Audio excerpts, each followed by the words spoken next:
So here's the tutorial on how to make this denim jacket into a two-piece set. And you can actually do this for any jacket. So first what you want to do is make sure your jacket is large because you don't want it to be too small. Then you want to put it on and decide how long you want your skirt to be.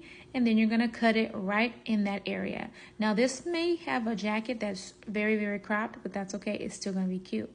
Then you're going to turn it around and you're going to remove the bottom hem. There's usually some type of bottom part at the end of the jacket that you're going to use as your waistband. So it's best to take that off and remove it from the bottom part of the skirt.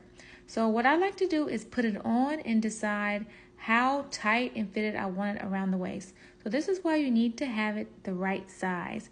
So then I'm going to pinch on my sides and make sure that I have a little bit of room because I don't want it to be too small. But I'm going to pin right there on both sides, and I'm going to create two little darts on the side, which is going to actually tailor it to my waist. Now don't forget, you don't want this to be too high on your waist because you're going to add a waistband. Next, what you're going to do is you're going to take it to your board and you're going to use that pin as a guide. You're going to create a triangle, which is going to be a dart to actually help you take in the waist. You don't want to go all the way down on the bottom. You just want to go to where it actually fits because that is going to give you that Coke bottle waist that you're looking for. I like to pin it and then use my sewing machine to sew directly where the pins are. But if you're not a pro like me, then I would say use a guide like some chalk or something.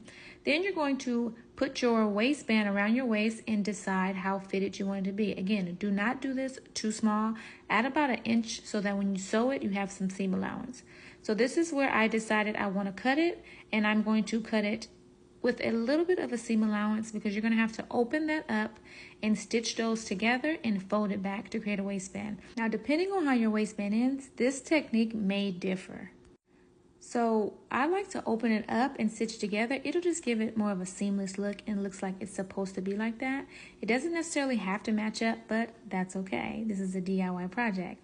So then you're gonna go again and add it back to the waistband. And those little flaps from the darts, I just like to pin those down so that they actually are flat on my back. And then I just go ahead and add the waistband back to the skirt like it was originally on there.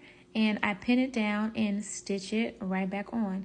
Now take your time because you want to make sure this lines up evenly because it may be a little bit too small or smaller and you're going to have to kind of shimmy it in to make it all work. Now once you stitch that on, you are completely done with your DIY two-piece set and it can turn out so cute. So don't get rid of those jackets. Save this video for later and happy creating.